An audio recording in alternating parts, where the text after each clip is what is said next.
Hi there, thanks for joining me. Back on the little bug today. Got a small issue with it. It's not quite right. There's something going on.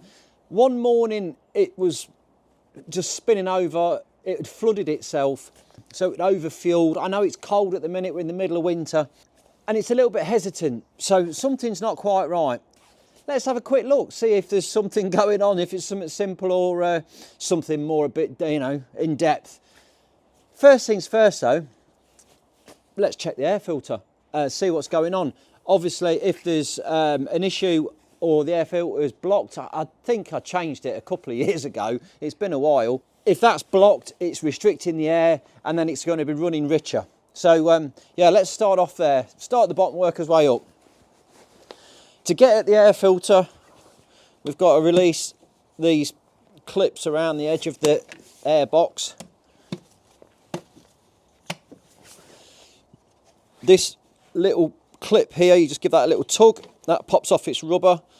We've then got a breather hose just here that's on a little springy clip, look, and that there will come off. And then at the back there on the intake, we've got that spring clip there. We just give that a squeeze and tug that off as well. Then we can pull this plastic casing off and it reveals us. That's his air box there. Get that spring clip back on there again.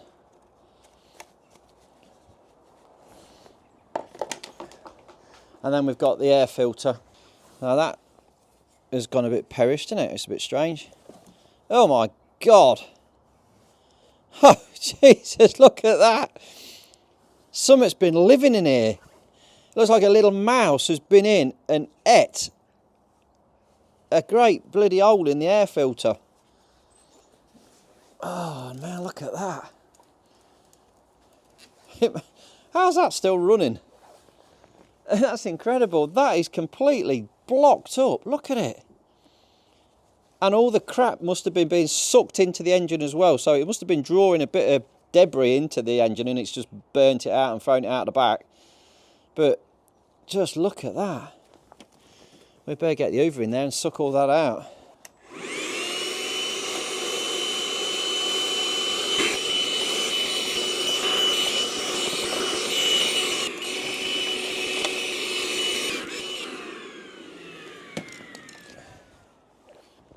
Well, that definitely explained why it was running a bit rich.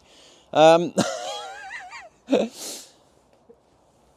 can't believe it. Look at that. It's absolutely took a great chunk out of it. We'll have a new air filter in there. So how's it got in there? That's the other question. Obviously, it must have climbed up somehow. How on earth has it got up there? And then it must have crawled in through that intake. Probably cold, a cold night or whatever, because it was parked up for a week over Christmas. And whether it's just crawled in, decided to make a little dent in there.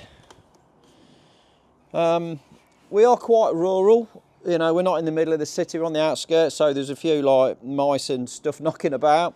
But yeah, he must have gone in there and had a little sleep and made a dent. They don't take much though, they can chew through wiring looms. I've got the video on the Toyota Verso where the mouse got in the back and it ate all the seat belts and the wiring loom and everything. Luckily for us, I don't think it's done any further damage as far as to the wiring. We've got no faults on it, so you'd think that if it had, then the wiring would be, we'd have a fault on the system or something wouldn't be working. But we've got away lightly. Let's get a new air filter in there. So I've got a nice new air filter. Look at those. So I've got a nice new air filter ready to go back in. Drop that in there like that.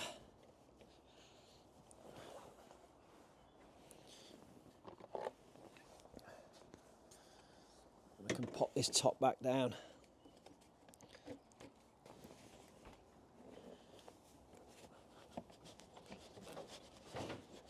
There we go, get that back one on first. Get that one in there. And just make sure this is all located and then pop the clips on.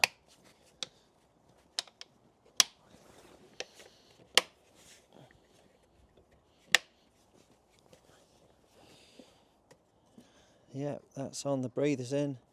That's all clamped down. Beautiful. Well, there we go, it lives to fight another day. Airbox is back on again, new air filter in there, so it's going to get a nice amount of air in, get the mixture right rather than it running rich, and yeah, the blocked mouse-eating air filter is no more. If you enjoyed this video, if it's been of use to you, then drop me a little thumbs up, like, subscribe, and I'll see you in another video. Thanks for watching.